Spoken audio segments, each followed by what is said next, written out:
As parents, we naturally want to protect and support our children, but sometimes our efforts can unintentionally create dependency rather than helping them become independent. Now, once you are able to recognize the signs to look out for, you will be able to adjust your parenting approach such that you can encourage your child to be self-reliant and confident. Self-reliance is a skill that every child should actually have in today's world. So what are some of the signs to look out for? One, over-involvement in their daily activities. If you find yourself constantly doing tasks for your children that they can handle themselves, such as tying their shoes or organizing their schoolwork or packing their lunch, the truth is you might be leading them on to become dependent. So how can you help this child? Encourage them to take responsibility for their daily tasks.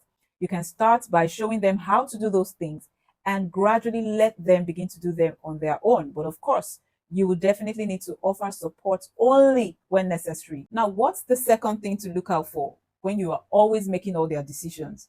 You make decisions on behalf of the child, from what they will wear to how they will spend their free time, without ever seeking their input.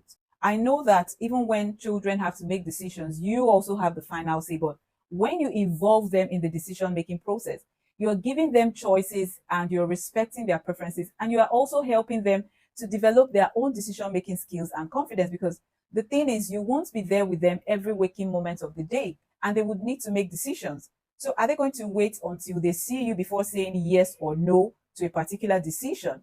We want to remember that we are not raising our children to be tied to our apron strings forever, but we are preparing them to be equipped enough to navigate through life successfully. The third thing you want to look out for is if you are shielding them from consequences, like you frequently step in to prevent the child from experiencing the natural consequences of their actions.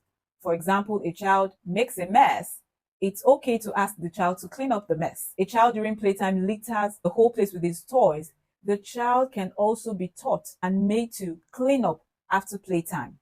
When you allow your child to face age-appropriate consequences, you're teaching them accountability. And what this does is that it helps them understand the impact of their actions. This encourages problem-solving skills and resilience. The fourth thing you want to look out for is excessive praise or rewards. When you constantly praise and reward your child for every achievement or task, regardless of the effort involved, you can actually make them to become reliant on external validation. Now, what do I mean by this? You need to focus on praising the effort, the process, not just the result, not just the outcome. Because when you are focused on the outcome, the child is not motivated, right, to try his best, because all you want to see is, where's your result? Were you able to accomplish this task and all of that? But when you focus on applauding the process as well and the child's effort, you are encouraging the child to learn from that experience. You are encouraging the child to try his best in whatever he does, because he knows that it's not just about the result, but the effort that he puts in. The fifth sign to look out for is limited opportunities for problem solving. You solve problems for your children instead of letting them figure things out on their own. Whether it's resolving a conflict with a peer or helping them find a lost item, you are just there problem solving for them every time.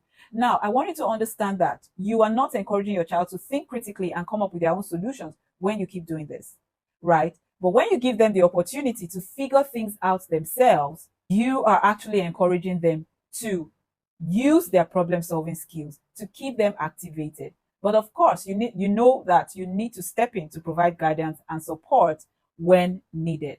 Now, when you are able to recognize these indicators, these signs, and make adjustments to your parenting style, you will realize that you are equipping yourself to help your child develop the skills and the confidence needed for them to become more independent and self-reliant. Did you find this helpful? I want to share it with other parents and leave a comment. I would love to read from you. What are your thoughts? And for expert parenting tips, I want you to follow Winning in Parenting across social media. My name is Sandra Oluwadare. I'm a parenting coach and a child development consultant, and I am rooting for you.